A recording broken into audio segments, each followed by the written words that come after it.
Good morning दोस्तों, मैं आपका दोस्त अमित तोमर लेके हाजिर हूँ सुबह के सवाल जो बने हैं कल रात तक की सुर्खियों से।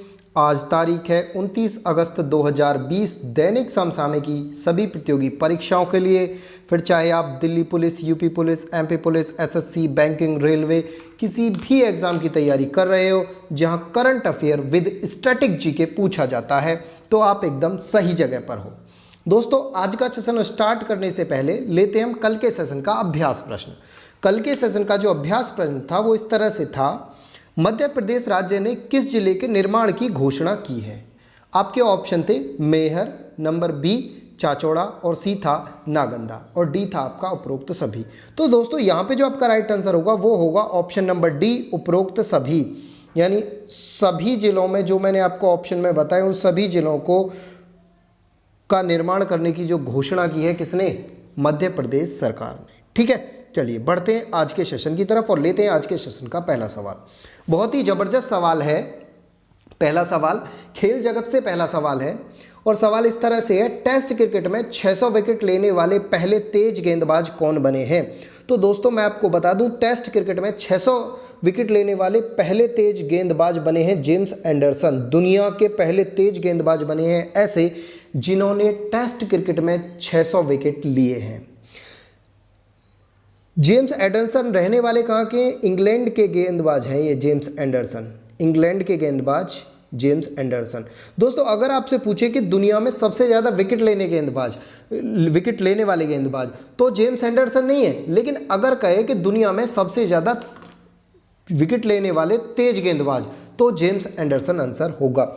सबसे ज़्यादा विकेट लेने वाले दुनिया में अगर गेंदबाज की बात करूं तो मुथैया मुरलीधरन हैं, जिन्होंने लिए हैं लगभग आपके 800 विकेट टेस्ट क्रिकेट में लिए हैं। मुरलीधरन ने 800 विकेट टेस्ट क्रिकेट में। ठीक है, दूसरे नंबर पे शेन वॉर्न जिन्होंने 708 विकेट लिए हैं और तीसरे नंबर पे हैं भारत के अनिल कुंबले जिन्होंने 619 विकेट लिए हैं। ठीक है दोस्तों, तो ये तीनों ही गेंदबाज स्पिन गेंदबाज हैं, लेकिन केवल और केवल एक गेंदबाज ऐसा है जिसने 600 विकेट लिए हैं और तेज गेंदबाज है कौन? जेम्स एंडरसन, जो इंग्लैंड के हैं।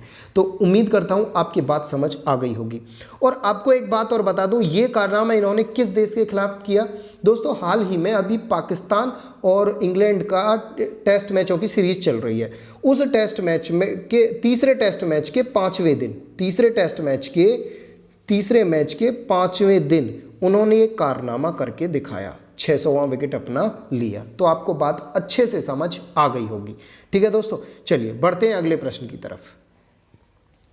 आज का अगला प्रश्न है, भारतीय रिजर्व बैंक ने वर्ष 2020-21 में भारत की जीडीपी दर कितने प्रतिशत रहने का अनुमान लगाया है? तो दोस्तों, ये अनुमान लगाया है भारतीय रिजर्व बैंक ने -4.5% रहने का।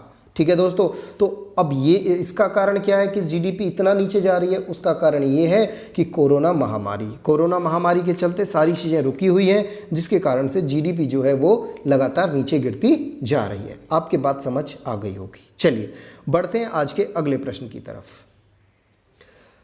अगला प्रश्न है दोस्तों, किसने मेंटल कैलकुलेशन वर्ल्ड कप 2020 में स्वर्ण पदक जीता है? तो दोस्तों, इसमें स्वर्ण पदक जो जीता है मेंटल कैलकुलेशन वर्ल्ड कप में, वो जीता है नीलकंठ भानु प्रकाश, जो भारत के रहने वाले हैं। क्या है ये पूरा मामला, आइए जानते हैं विस्तार से।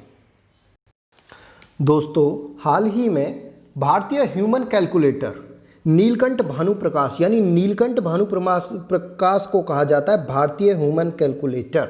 दोस्तों, भारतीय ह्यूमन कैलकुलेटर इस वजह से कहा जाता है क्योंकि ये किसी भी गणना मतलब समझ रहे हो आप, जोड़ना, घटाना, गुणा करना, भाग करना, ऐसे जो आंकड़े होते हैं उनको बहुत जल्दी कैलकुलेटर से भी तेज गुणा, भाग, प्लस, जोड़ करना, गुणा करना, भाग करना, ये सारी चीज़ें कर देते हैं।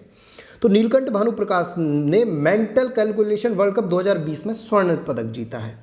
उन्होंने दिग्गज गणितज्ञ शकुंतला देवी और स्कॉट फ्लेंसबर्ग के रिकॉर्ड को तोड़कर एक नया ऑल टाइम रिकॉर्ड बनाया है। इस प्रतियोगिता में लेबनान के मोहम्मद अली मीर ने 102 अंक प्राप्त करके रजत पदक जीता और यूएई की अस्मिता पॉल ने 100 अंक हासिल करके कांस्य पदक जीता। ठीक है दोस्तों, चलिए बढ़ते हैं अगले प्रश्न की तरफ। दोस्तों, अगला प्रश्न है, कौन सा राज्य मुद्रा योजना के तहत महिलाओं को ऋण देने के मामले में शीर्ष स्थान पर रहा? तो दोस्तों महिलाओं को ऋण देने के मामले में मुद्रा योजना के तहत जो राज्य रहा है वो रहा है आपका तमिलनाडु राज्य। तमिलनाडु राज्य मुद्रा योजना के तहत महिलाओं को ऋण देने में शीर्ष पर रहा है। क्या है पूरा मामला, आइए जानते हैं। दोस्तों तमिलनाडु राज्य सरकार प्रधानमंत्री मुद्रा योजना के तहत महिलाओं को ऋण देने में शीर्ष स्थान पर रही है। वहीं अगर हम बात करें पश्चिमी बंगाल की तो पश्चिमी बंगाल दूसरे स्थान पर, और अगर बात करें कर्नाटक की तो कर्नाटक इस मामले में तीसरे स्थान पर रहा है। प्रधानमंत्री मुद्रा योजना के तहत 4.78 लाख करोड़ रुपए वितरित किए गए थे, जिसमें से तमिलनाडु ने 58,240 करोड़ रुपए वितरित किए। वहीं अगर मैं बात करूं पश्चिमी बंगाल की तो 55,236 करोड़ रुपए वितरित किए, और अगर बात करूं मैं कर्नाटक राज्य की तो उन्होंने 47,714 करोड़ रुपए वितरित किए, यानी महिलाओं तक पहुंचाए। ठीक है दोस्तों, चलिए तो बढ़ते हैं अगले प्रश्न की तरफ। दोस्तों अगला प्रश्न है, एसबीआई म्यूचुअल फंड के नए एमडी और सीईओ किससे नियुक्त किया गया है? तो दोस्तों एसबीआई म्यूचुअल फंड का नया सीईओ और एमडी बने हैं विनय टोस। आइए जानते हैं विनय टोस के बारे में थोड़ा सा। दोस्तों एसबीआई म्यूचुअल फंड के नए प्रबंधक निदेशक एवं मुख्य कार्यकारी अधिकारी बने हैं विनय टोस। विनय टोस की अगर मैं बात करूं तो वर्तमान में एसबीआई म्यूचुअल फंड के प्रबंधक निदेशक एवं मुख्य कार्यकारी अधिकारी अश्वनी भाटिया की जगह लेंगे। यानी अभी वर्तमान में जो एसबीआई म्यूचुअल फंड के प्रबंधक निदेशक यानी एमडी कौन है, तो वो है अश्वनी भाटिया। ठीक है दोस्तों, एसबीआई म्यूचुअल फंड की स्थापना कब की गई? 1987 में की गई। इसका जो मुख्यालय है वो है मुंबई में। अब दोस्तों आपके लिए क्वेश्चन यहाँ से, आपके लिए क्वेश्चन ये है, ध्यान से सुनना।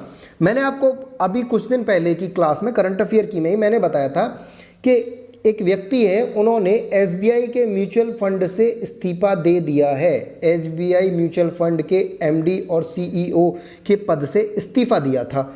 अब आपको ये बताना है कि कौन व्यक्ति थे जिन्होंने एसबीआई के सीईओ और म्यूचुअल फंड से इस्तीफा दिया था। आपको ये कमेंट बॉक्स में ज़रूर कमेंट करना है। ठीक है दोस्तों, चलिए बढ़ते हैं अगले प्रश्न की तरफ। दोस्तों अगला प्रश्न है, किस बैंक ने युवाओं के लिए लिबर्टी सेविंग अकाउंट लॉन्च किया है? तो दोस्तों लिबर्टी सेविंग अकाउंट लॉन्च किया है आपका एक्सिस बैंक ने लॉन्च किया है लिबर्टी सेविंग अकाउंट। क्या है ये पूरा मामला, आइए जानते हैं। दोस्तों एक्सिस बैंक ने युवाओं के लिए लिबर्टी सेविंग अकाउंट की पहल की है, जिसके अंतर्गत प्रति वर्ष 20,000 तक का अस्पताल नगद बीमा कवरेज प्रदान किया जाएगा। ये जो लिबर्टी सेविंग अकाउंट है, इसके तहत ग्राहक के खाते में मिनिमम बैलेंस 25,000 तक होना अनिवार्य है। यह बचत खाता कोविड-19 महामारी के बीच खर्चा में कवरेज देने के उद्देश्य से शुरू किया गया है। और आप जानते हो एक्सिस बैंक का मुख्यालय है मुंबई में, और एक्सिस बैंक की अगर मैं बात करूं तो वर्तमान में एमडी और सीईओ हैं वो हैं अमिताभ चौधरी। ठीक है दोस्तों, चलिए बढ़ते हैं अगले प्रश्न की तरफ। दोस्तों अगला प्रश्न है, एक्सपोर्ट डिपेंडेंस इंडेक्स EPI 2020 में किस राज्य ने शीर्ष स्थान हासिल किया है? तो दोस्तों पहले इसे समझिए, एक्सपोर्ट डिपेंडेंट इंडेक्स क्या होता है। मतलब ऐसा कौन सा राज्य है जहां से हमारे यहाँ से व्यापार सबसे ज़्यादा हुआ है। कहने का मतलब हमारे यहाँ से चीज़ें दूसरे देशों के लिए सबसे ज़्यादा एक्सपोर्ट हुई हैं, यानी निर्यात की गई हैं। तो दोस्तों सबसे ज़्यादा निर्यात करने वाला आप ऐसे भी कह सकते हो राज्य है भारत का गुजरात। गुजरात राज्य 2020 में सबसे ज़्यादा निर्यातक राज्य बना है। ठीक है दोस्तों, क्या है पूरा मामला, आइए जानते हैं। दोस्तों नीति आयोग के द्वारा एक सूचकांक जारी किया गया। ये सूचकांक जो जारी किया गया वो निर्यात तैयारी सूचकांक के नाम से जाना जाता है। निर्यात तैयारी सूचकांक, या आप इंग्लिश में कह सकते हैं आप एक्सपोर्ट प्रिपेरेडनेस इंडेक्स EPI। इस इंडेक्स के तहत इस रिपोर्ट के अनुसार भारत का जो गुजरात राज्य है वह शीर्ष स्थान पर रहा है, जबकि तमिलनाडु और महाराष्ट्र की और तमिलनाडु की बात करूं तो महाराष्ट्र दूसरे स्थान पर और तमिलनाडु इसमें तीसरे स्थान पर रहा गया है। ठीक है, इस सूचकांक का जो मुख्य उद्देश्य है वह अवसरों की पहचान करना, सरकारी नीतियों को बढ़ावा देना और सुविधाजनक संरचना को विकसित करना रखा गया था। निर्यात तैयारी सूचकांक 2020 में मुख्यतः 4 स्तंभ शामिल थे, यानी ये जो रैंकिंग दी गई वो 4 पॉइंट के आधार पर दी गई। पहला,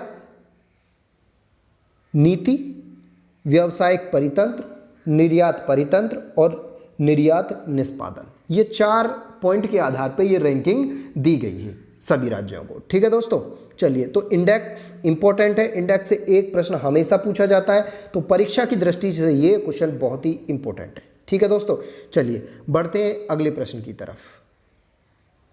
दोस्तों अगला प्रश्न है आपका, किस देश में खुदाई के दौरान 3800 साल पुरानी किराट देवी की मूर्ति मिली?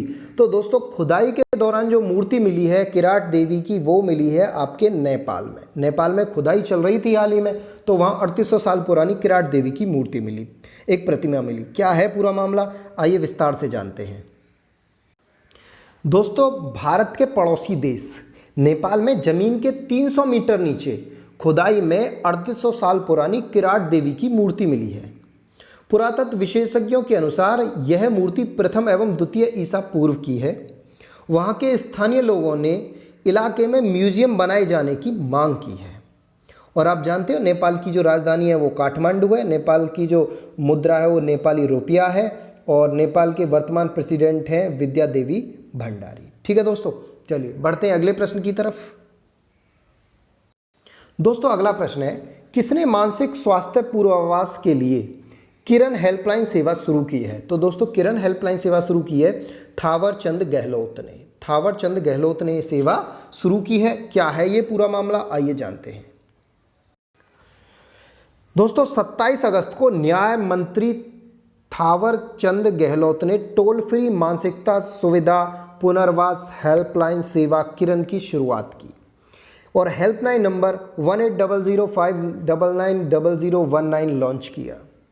हेल्पलाइन को 25 हेल्पलाइन केंद्रों पर 75 विशेषज्ञों के साथ 660 स्वयंसेवकों के नैदानिक पुनर्वास मनोवैज्ञानिकों और 668 स्वयंसेवकों की मनोचिकित्सकों द्वारा समर्थन किया जाएगा, जिसके पास प्रति घंटे, यानी इस हेल्पलाइन पे हम प्रति घंटे 300 ग्राहकों को संभालने की क्षमता होगी। यानी इस हेल्पलाइन पे प्रति घंटे 300 ग्राहक, एक साथ 300 ग्राहक अपनी प्रॉब्लम बता सकते हैं, अपनी समस्या सुना सकते हैं।